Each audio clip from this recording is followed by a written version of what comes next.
It started small, little changes I might have missed if I weren't the type to notice patterns.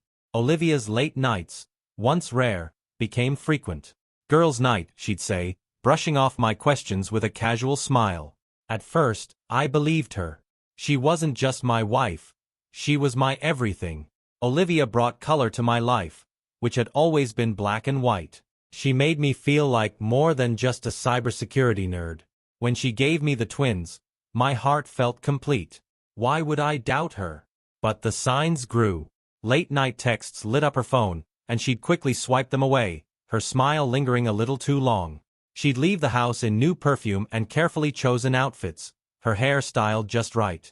It wasn't like her to care so much about how she looked, at least, not for me. "I'm heading out," she'd say, leaning in for a quick kiss on my cheek. "Have fun," I'd reply, the words heavy on my tongue.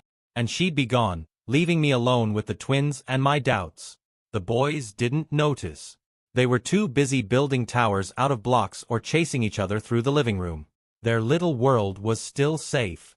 I tried to let it go, to tell myself I was imagining things. But her late returns gnawed at me. She'd slip in past midnight, thinking I was asleep. I wasn't. The last straw came one Friday.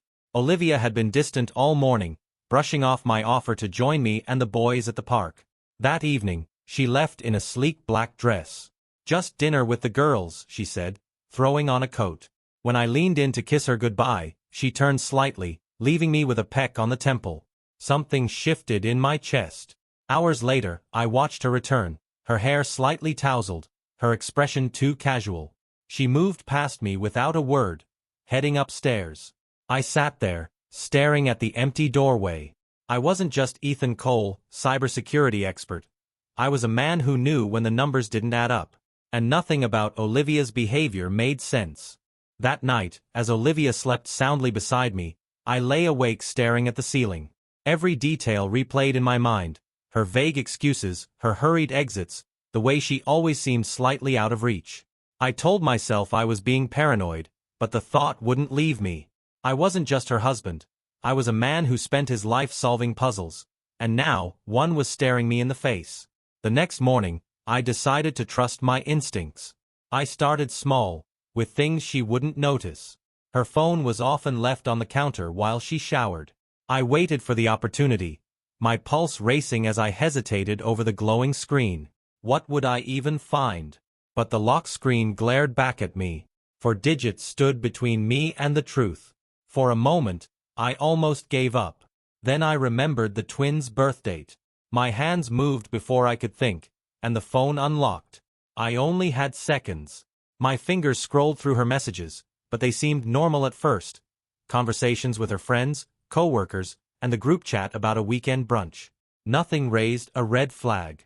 Until I saw a name I didn't recognize. M. The thread was brief, but my stomach dropped as I read the texts. M. Last night was amazing. Can't wait to see you again. Olivia, me too. Same time next week. I locked the phone and put it back just as I heard the water shut off. My heart was pounding so hard it felt like it might break through my ribs. I sat down at the kitchen table, forcing myself to look casual as she came downstairs, towel drying her hair. "Morning," she said, leaning down to kiss me like nothing had happened. "Morning," I replied, my voice even. The betrayal hit me in waves, but I pushed it down. I couldn't let her know I suspected anything yet.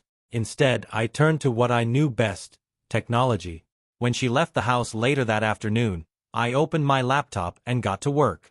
Tracking her movements would be easy enough. I built software for clients that was far more complex than this. Within hours, I'd installed a GPS tracker on her phone and synced it with my own. I told myself it wasn't about control. It was about the truth. The first alert came that evening. Her location pinged somewhere on the other side of town, far from any of the places she'd usually go. A hotel. I stared at the screen, my hands trembling as anger, hurt, and disbelief washed over me. This wasn't just a hunch anymore. Olivia was hiding something. And now I had the tools to find out what. I didn't confront her that night. I couldn't. My mind swirled with questions, doubts, and worst-case scenarios. If Olivia had chosen to betray me, I needed to know the full story before acting. This wasn't just about me anymore. It was about the boys, too. The next day, I dove into my investigation. After the twins were dropped off at preschool and Olivia headed to work, I began piecing together the puzzle. My skills as a cybersecurity expert gave me tools that most people wouldn't dream of, but using them against my own wife felt like crossing a line. Still, I justified it. She had crossed the line first. Her phone tracker was step 1. It showed me a history of her movements over the past week. Her routine had subtle but unmistakable deviations, detours to locations I didn't recognize, hours spent in places she never mentioned. One location stood out, a small cafe downtown she never seemed to bring up. Curious, I hacked into the cafe's Wi-Fi system, accessing security footage stored on the cloud. It didn't take long to spot her. There she was, sitting in a corner booth with a man. His back was to the camera, but Olivia's face was unmistakable. She was smiling in a way she hadn't smiled at me in months. My stomach churned. I downloaded the footage and saved it to a secure folder. Next, I used her phone logs to trace her calls and messages to M. It didn't take much to uncover his full identity. His name was Marcus, a man with a history as complicated as the encrypted files I worked with daily. The further I dug, the darker it got. Marcus wasn't just some fling. He had a past, a trail of aliases, shady businesses, and connections to criminal organizations. The name Rio Bravo popped up more than once, linked to cartel activity in South America. A cold realization hit me. Olivia wasn't just betraying me. She was putting herself and, by extension, our family in danger. That night, I couldn't meet her eyes at dinner. She chatted casually with the boys, laughing at their stories about preschool, while I silently stared at my plate. Every word out of her mouth felt like a lie. "Ethan? You okay?" she asked, tilting her head in concern. I forced a smile. "Yeah, just tired. Long day at work." She nodded, accepting the excuse without question. But inside, I was boiling. I wasn't just angry at her betrayal. I was angry at how easily she could pretend everything was fine. It was like I was the only one living in the real world while she played house. After the boys went to bed, I poured myself a drink and stared at my laptop screen, the security footage paused on her face. My mind raced with what to do next. Confronting her wasn't an option. Not yet. I needed more. I had to protect my boys. And if Marcus was as dangerous as he seemed, Olivia had no idea what she'd gotten herself into. The next few days felt like walking through a minefield. Olivia carried on as though nothing was wrong, her cheerful demeanor grating against the storm brewing inside me. I kept my discoveries to myself, working late into the nights after she went to bed. The more I uncovered, the clearer it became that this wasn't just an affair. It was a ticking time bomb. Marcus wasn't just any man. His connection to the Rio Bravo cartel wasn't a coincidence. I found records of aliases, shell companies, and transactions flagged by international law enforcement. He was careful, but not careful enough to escape someone like me. I pieced together a timeline. Their messages had started innocently enough, flirting that turned into something more. The meetups began shortly after. She'd seen him at least twice a week, both at the cafe and a nearby hotel. The realization made my skin crawl, but I pushed the emotions aside. I needed to think clearly. One evening, as Olivia got the boys ready for bed, I took the opportunity to search her car. It didn't take long to find something, a handwritten note tucked into the side pocket of the driver's seat. Looking forward to Friday. Room 214. Marcus. My hands shook as I folded the note and put it back. Friday was only 2 days away. That night, I sat in my office, staring at the computer screen. Confronting her wouldn't solve anything. If Marcus was as dangerous as I suspected, I couldn't afford to act impulsively. This wasn't just about betrayal anymore. It was about survival. I crafted a plan. Marcus might be careful, but he wasn't invincible.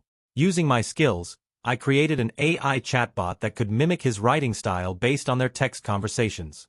It was crude but effective, and I sent the first message to Olivia while she was asleep. Change of plans. Meet me at the art gallery instead. Safer that way. Her reply came within minutes. Why the change? Everything okay. The bot responded smoothly. just being cautious. Trust me. I leaned back in my chair, the pieces of my plan clicking into place. The art gallery was a calculated choice, neutral ground that I could control. It wasn't just about exposing the affair anymore. It was about sending a message, one she and Marcus wouldn't forget. When Friday arrived, Olivia left the house dressed impeccably, her smile brighter than I'd seen in months. She kissed me goodbye like it was any other day, completely unaware that I knew where she was going, and what was about to happen. As soon as she was gone, I grabbed my coat and headed out. It was time to set the stage. The art gallery was the perfect choice. Quiet, sophisticated, and public enough to draw attention when the moment came. I'd already arranged everything earlier that week, posing as an anonymous benefactor to reserve a small section for a digital art exhibit. The staff didn't ask too many questions. It's amazing what a generous donation can accomplish. The centerpiece of the exhibit was my creation, a series of glitchy, abstract portraits cycling through images that bore an uncanny resemblance to Olivia and Marcus. They weren't exact matches, just close enough to make her sweat. Fragments of text floated across the screens in artistic disarray, seemingly random to a casual observer but unmistakable to someone who recognized the words. They were snippets of their conversations. Last night was amazing. Looking forward to seeing you. Room 214. I had programmed the exhibit to loop continuously, knowing the subtlety would be enough to plant doubt without screaming the truth. It was my way of letting Olivia know I'd been watching. As the clock ticked closer to her arrival, I finalized the other half of my plan. The private investigator I'd hired earlier that week was stationed nearby, ready to capture photos and video of Olivia and Marcus together. But this wasn't just about documentation. He also carried a sealed envelope, filled with the evidence I'd gathered about Marcus's criminal ties. The final piece fell into place when I tipped off law enforcement. Anonymous, of course. The call was brief but detailed enough to ensure Marcus would be walking into more than just an awkward confrontation. By the time Olivia arrived at the gallery, I was already there, blending into the crowd. She stepped inside, her heels clicking softly against the polished floors. She looked around, scanning the room for Marcus. I watched from a distance, waiting for her to notice the exhibit. It didn't take long. Her steps slowed as she approached the glowing screens, her brow furrowing in confusion. Then, recognition. Her face went pale. The text fragments seemed to leap out at her, and I could see her breathing quicken. She glanced around, as if searching for an escape, but the crowd was too thick.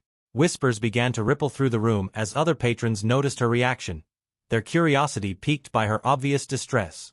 I stepped forward, deliberately slow, until I was standing beside her. "Beautiful work, isn't it?" I said, keeping my voice calm and steady. She flinched, her eyes darting to mine. For a moment, I saw fear flicker across her face. "Ethan, what is this?" I leaned in, just enough so only she could hear me. "Your lies, Olivia. On display for the world. I hope you've enjoyed your time in the spotlight." Before she could respond, the doors swung open, and Marcus walked in. His confident stride faltered the moment he saw her, and then his gaze shifted to me, and then to the federal agents closing in on him. Marcus froze, his bravado draining as the agents moved in. It all happened quickly. Too quickly for Olivia to react. One moment, Marcus was standing there, his expression shifting from confusion to panic, and the next, he was being handcuffed. The gallery fell silent, save for the murmurs of shocked patrons. Phones emerged from pockets, cameras capturing the spectacle. Marcus struggled against the agents, barking denials that fell flat against the weight of the evidence I had anonymously provided. Olivia's face was a canvas of disbelief. "What's happening?" she whispered, her voice barely audible over the commotion. I didn't answer. Instead, I stepped back, letting her take in the full weight of the scene. The man she'd been sneaking around with wasn't the smooth charmer she thought he was. He was a criminal, exposed for all to see. As Marcus was dragged past us, his eyes locked on mine. There was no recognition, no acknowledgement that I had orchestrated his downfall, but that didn't matter. His fate was sealed. Olivia turned to me, her voice rising in desperation. "Ethan, what is this? Why is this happening?"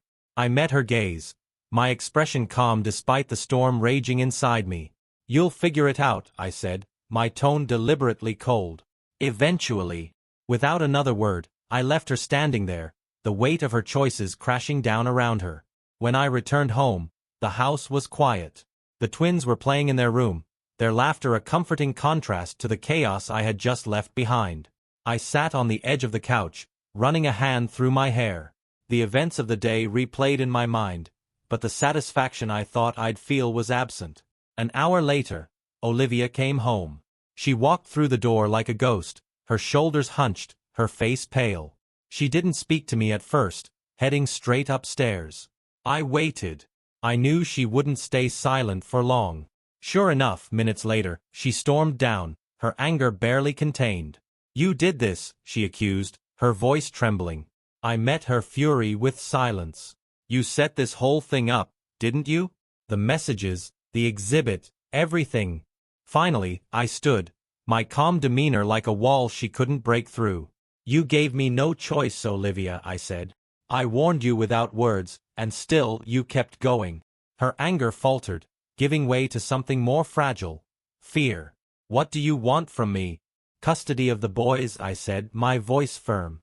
"You'll sign them over to me. You can leave. Go start a new life somewhere else. But you will not take them down with you." She opened her mouth to argue but closed it just as quickly. The fire in her eyes flickered, replaced by resignation. She had no cards left to play. The days that followed were eerily quiet.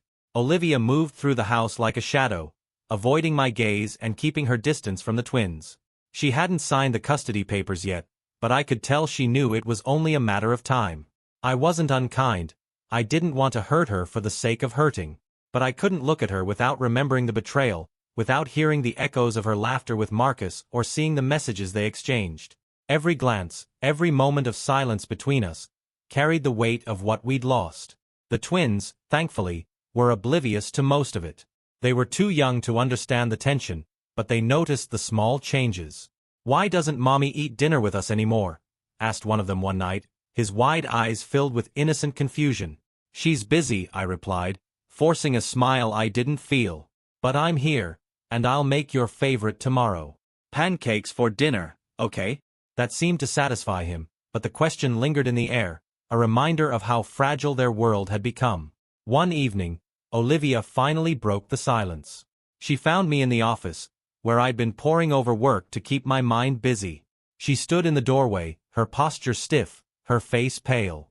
"I'll sign," she said quietly, holding up the papers. I looked at her for a long moment, searching for the anger, the defiance I had expected. But it wasn't there. She was hollow, defeated in a way I didn't think I'd ever see. "Good," I said simply, not trusting myself to say more. She hesitated, her fingers gripping the edge of the papers. "Ethan, I didn't mean for any of this.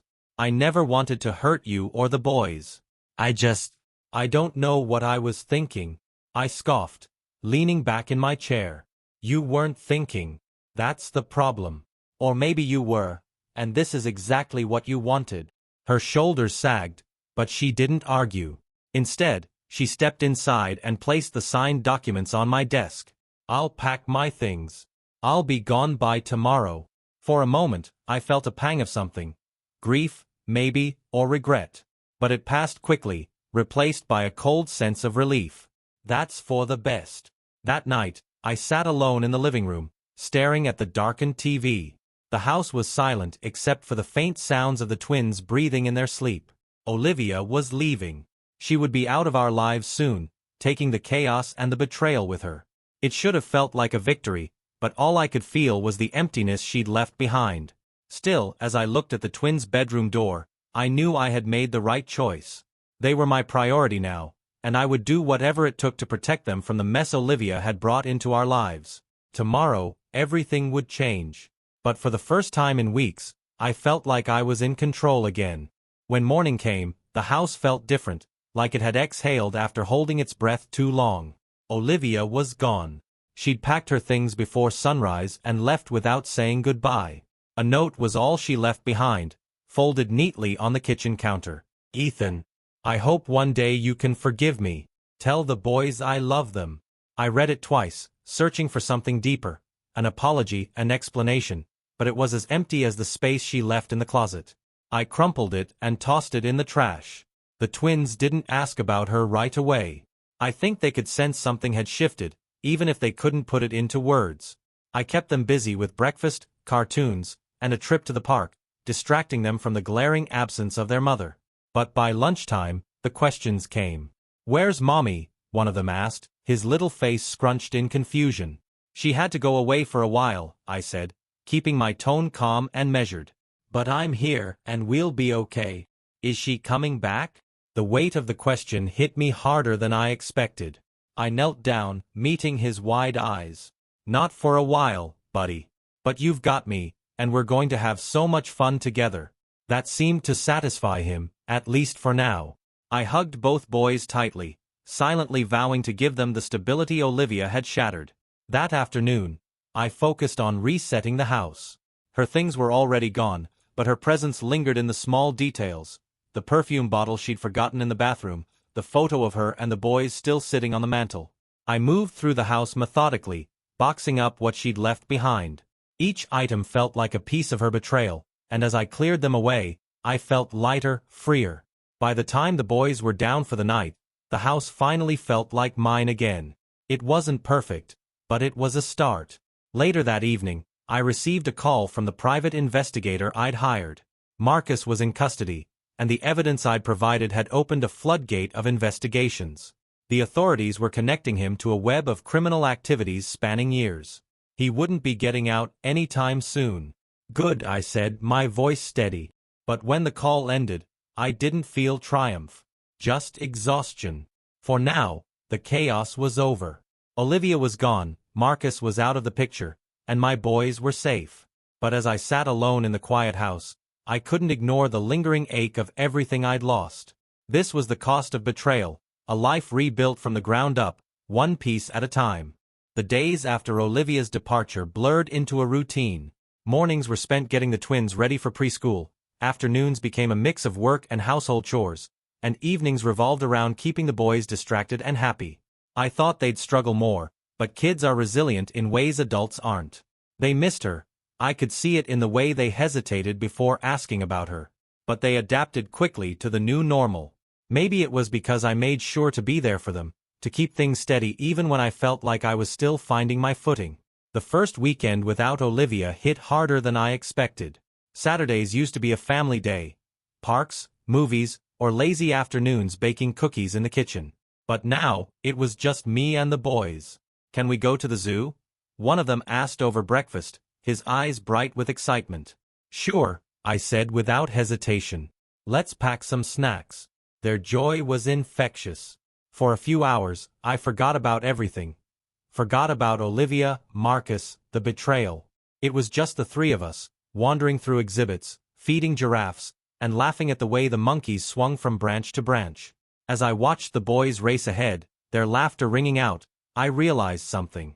Olivia's absence had left a void, but it wasn't unfillable. The love I had for my sons was more than enough to start building a new life.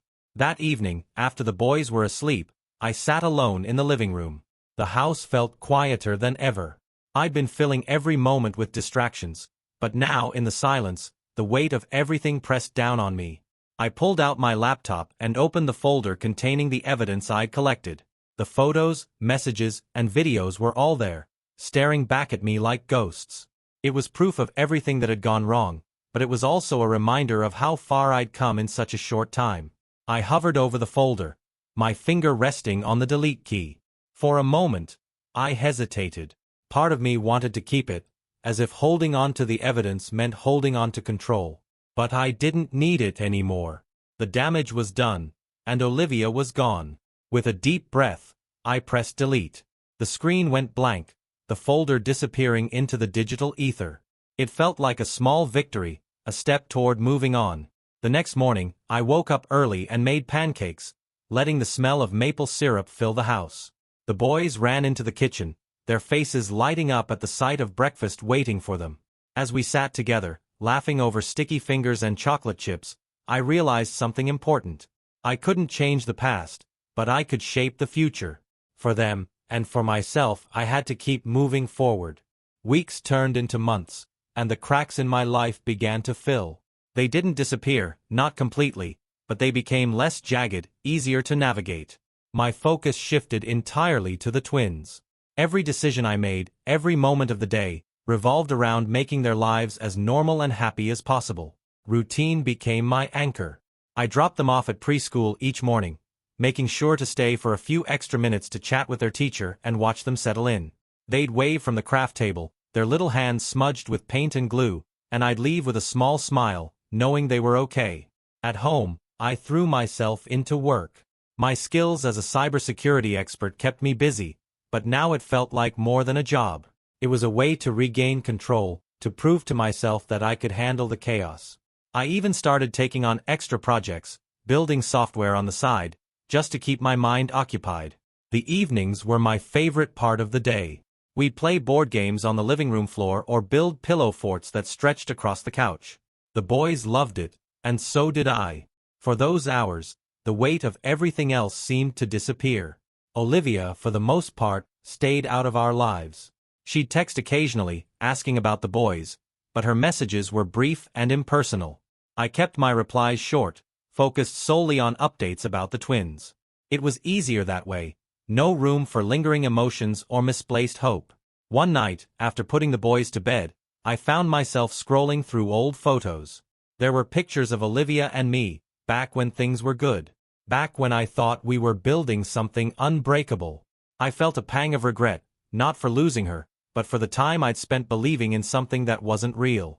I closed the album and stared at the darkened screen, realizing I hadn't thought about Marcus in weeks. His arrest had come and gone, the headlines fading as quickly as they'd appeared. He was someone else's problem now, and I was finally free of the shadow he'd cast over my life. It was during one of these quiet nights that I met Sophie. She was a friend of one of the preschool moms, introduced to me during a casual playdate at the park. She was warm and kind, with a quick smile that made the boys laugh. At first, I didn't think much of it. It was just a pleasant conversation with someone new. But as the weeks went on, we started to talk more. She'd stop by during pickup or join us at the park, always bringing a thoughtful treat for the boys. They adored her, and I found myself looking forward to her company in a way I hadn't expected. She wasn't like Olivia. There was no pretense, no games, just an honesty and kindness that felt like a breath of fresh air. For the first time in what felt like forever, I started to feel something close to hope.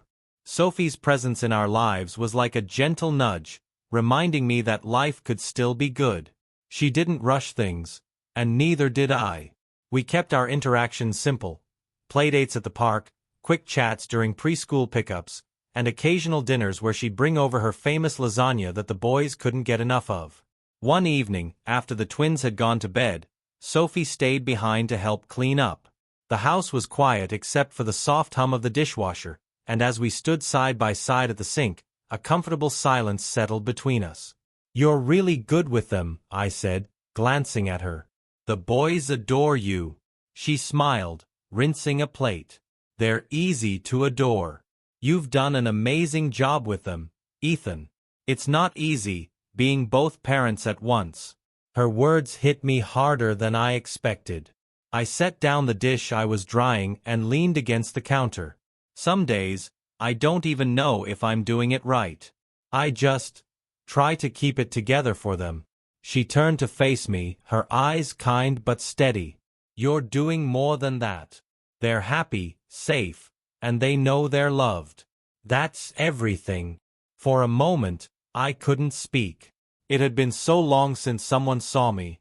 Not just the father, not just the man trying to hold it all together, but me. "Thank you," I said finally, my voice quieter than I intended. She reached out, resting a hand on mine. It was a small gesture, but it felt significant, like the first crack of sunlight after a long storm. As the weeks passed, Sophie became a bigger part of our lives. She was patient, never pushing, always letting me set the pace. The boys adored her, and it was easy to see why. She had a way of making everything feel lighter, easier, like we could breathe again. One afternoon, we took the twins to a nearby nature trail. The boys raced ahead, their laughter echoing through the trees as they chased butterflies and picked wildflowers. Sophie and I followed at a leisurely pace, talking about everything and nothing. I didn't think I'd ever get here, I admitted, gesturing to the boys ahead of us. A place where things felt normal again. She smiled softly. Sometimes, normal is just a starting point. It doesn't mean you can't find something better. Her words stayed with me long after the trail ended. One night, as I tucked the boys into bed, one of them asked a question that caught me off guard. "Is Miss Sophie going to be our new mommy?" The innocence in his voice was almost too much to bear. I knelt beside his bed, brushing a strand of hair from his forehead. "Sophie is a very special friend," I said carefully. "And she cares about you both very much. But no one can replace your mommy. She'll always love you, even if she's not here." He nodded, satisfied, and soon drifted off to sleep. But as I left their room, I couldn't help but wonder if the boys were seeing something I wasn't ready to admit. Sophie had become more than a friend. She was someone I could imagine a future with, even if the thought still scared me. For the first time in a long time, I felt the stirrings of something I thought I'd lost forever. Hope for love, and maybe, happiness. As the weeks passed, the connection between Sophie and me deepened. It wasn't just about the boys anymore, though they were an undeniable part of it. Sophie had a way of grounding me, reminding me that life wasn't just about surviving but about finding moments that made it worthwhile. Still, I hesitated. My past with Olivia lingered like a ghost, casting shadows over every thought of moving forward. Was it too soon? Could I really trust again? One crisp Saturday morning, Sophie invited us to a local fall festival. The boys were ecstatic, and I couldn't say no to their excitement, or to Sophie's warm smile when she extended the invitation. The festival was bustling with families, the scent of caramel apples and cinnamon drifting through the air. The boys darted from booth to booth, tugging us along to try every game and snack. Sophie was right there with us, her laughter blending with theirs as they raced through the hay maze and squealed at the sight of a pumpkin carving contest. At one point, as the boys tried their luck at a ring toss, Sophie turned to me. "You're good at this," she said. "At what?" "Being a dad," she replied. "You make it look so easy." I chuckled softly. "It's anything but. Most days, I'm just trying to keep up with them." She tilted her head, studying me for a moment. "You're too hard on yourself, Ethan. You've been through so much, and yet you're still here. That says a lot." Her words stayed with me, echoing in my mind long after the festival ended. That evening, after the boys were in bed, Sophie stayed for dinner. We sat at the kitchen table, talking over the faint hum of the dishwasher. The conversation drifted from work to hobbies to the boys' antics at the festival. Then, as a quiet moment settled between us, she leaned forward slightly. "Ethan, can I ask you something?" "Of course," I said, setting my glass down. "What are you afraid of?" The question caught me off guard. I opened my mouth to respond but stopped, unsure how to put it into words. Sophie didn't push. She waited, her expression patient but searching. "Losing what I've rebuilt," I admitted finally. "Letting someone in, only to have it all fall apart again." She nodded, as if she understood completely. "I can't promise that life won't throw curveballs. But I can promise that I'm not going anywhere unless you want me to." Her words were simple, but they hit me like a wave. For the first time, I felt like I could let go of the fear, even if just a little. As Sophie left that night, standing in the glow of the porch light, I found myself reaching for her hand. She looked at me, her expression soft but questioning. "Thank you," I said quietly. "For what?" "For being patient. For being here." Her smile was warm, and for the first time, I didn't hold back. I leaned in, brushing my lips against hers in a kiss that felt like the start of something new. When we pulled apart, she looked at me, her eyes bright with emotion. "I'll see you tomorrow," she said, her voice steady. As she walked to her car, I stood there for a moment, the crisp night air wrapping around me. For the first time in a long time, I felt like I was standing on solid ground, ready to take the next step forward. It started with a small gesture. Sophie brought over a bouquet of wildflowers one afternoon, a simple gift to brighten the kitchen, she said. The boys, thrilled by the surprise, immediately rushed to find a vase, debating which one would look best. I watched from the doorway as she knelt down, listening intently to their arguments with a patient smile. She didn't take over or brush them off, she let them make the choice. By the time the flowers were arranged and proudly displayed on the table, the boys were beaming. That's how Sophie was. She didn't force her way into our lives, she fit into the spaces naturally, like she'd always been meant to be there. Her presence became a steady rhythm in our days. She wasn't there all the time, but enough to matter. The boys started looking forward to her visits, and so did I. She had a way of making even the simplest moments feel meaningful, whether it was reading bedtime stories or helping me fold a mountain of laundry while we joked about whose pile was bigger. One weekend, she suggested a hike. The twins were ecstatic, and I couldn't say no to their enthusiasm, or to Sophie's excitement as she planned snacks and activities for the trail. The boys ran ahead, laughing as they jumped over roots and pointed out every bird and squirrel they spotted. Sophie walked beside me, her arm brushing against mine as we talked about everything from the boys' latest antics to her favorite childhood memories. At the top of the trail, as the boys rested on a large rock, Sophie turned to me with a quiet smile. "You've built something really special here, Ethan." Her words caught me off guard. "It doesn't always feel that way," I admitted. She shook her head gently. "It's not about perfection. It's about love, and you have plenty of that to give." I looked at her, the sincerity in her voice settling something deep inside me. "Thanks to you," I said softly. Her smile widened, and in that moment, I realized how much lighter life felt with her in it. The boys brought us back to reality with a call to look at their latest discovery: a trail of ants carrying a crumb. Sophie knelt beside them, completely engrossed in their excitement, and I stood back, watching the three of them together. She wasn't replacing Olivia, she was becoming something new, something better for all of us. That night, as Sophie left, I walked her to her car. For the first time, I felt ready to let her in completely. "Thank you," I said, my voice steady. "For what?" she asked, tilting her head. "For being patient. For being here." The kiss we shared under the soft glow of the porch light wasn't rushed or uncertain, it was full of quiet understanding and hope. For the first time in a long time, I felt like I was stepping into the future instead of running from the past. As the seasons shifted, so did our lives.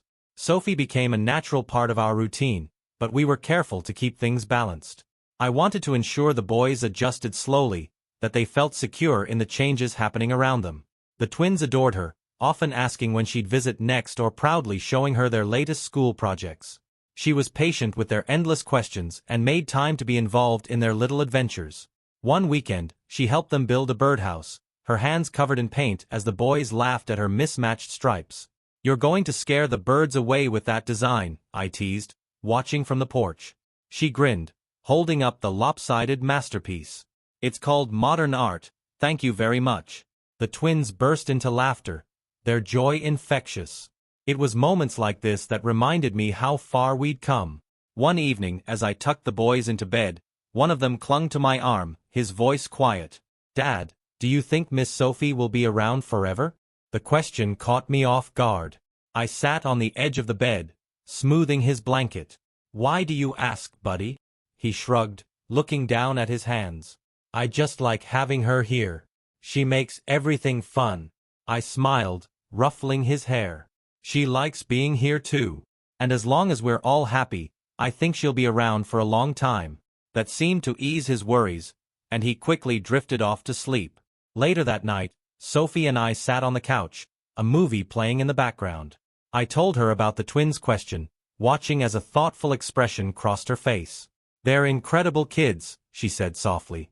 "And you've done such a good job with them, Ethan. It's not easy, being a single parent." I shook my head. "It's not just me. You've made things better, for them and for me." Her eyes met mine, and for a moment, the rest of the world faded away. "I love them," she said, her voice steady. "And I love you." The words hung in the air, warm and unspoken for so long that hearing them felt surreal. "I love you too," I replied, the weight of the admission lifting something inside me. She leaned in, her kiss soft and full of promise. In that moment, I knew this wasn't just a chapter. It was the start of something new, something worth holding on to. The next morning, Sophie joined us for breakfast, and as we sat around the table, laughing over spilled juice and a burnt batch of waffles, I realized how natural it all felt. For the first time in years, I wasn't just surviving. I was living. And with Sophie by my side, I was ready for whatever came next. Spring arrived gently, its warmth slowly melting away the remnants of the past. The days grew longer, and the boys flourished in the sunlight, their laughter echoing through the yard as they played. Sophie's presence had settled naturally into our lives. She wasn't just a guest anymore. She was part of the rhythm that kept us moving forward. One Saturday, we spread out a blanket in the park for a picnic. The boys had taken charge of packing, stuffing the basket with sandwiches and their favorite snacks. Sophie added her homemade cookies, which were always a hit. While the boys darted toward the playground, I sat back, watching them chase each other with carefree abandon. Sophie leaned against my shoulder, and for the first time in years, the world felt still and steady. The boys' happiness was undeniable, and the calmness in their demeanor reflected how far we'd come. The love and security they felt were palpable in the way they held themselves, in their endless laughter. I realized then that what we had wasn't just a temporary patch for a broken past. It was the beginning of something lasting. Evenings with Sophie became a quiet reprieve. While the boys played inside, she'd sit on the porch with a book, and I'd join her with a cup of coffee. We didn't need words to fill the space between us, but sometimes, she'd close her book and ask gentle questions about what came next for us. Her curiosity wasn't demanding. It was thoughtful, like she was inviting me to imagine possibilities I hadn't dared to before. Sitting beside her, the weight of uncertainty didn't feel so heavy. Weeks later, as I stood in the backyard watching Sophie blow bubbles for the boys, I felt an undeniable clarity. Their giggles filled the air as they ran in circles, trying to pop each iridescent sphere before it drifted away. Sophie's smile was radiant, her joy blending seamlessly with theirs. It struck me then how much she had become part of us.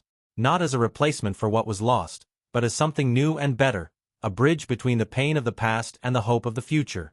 She caught my gaze, her expression softening into something unspoken but full of meaning.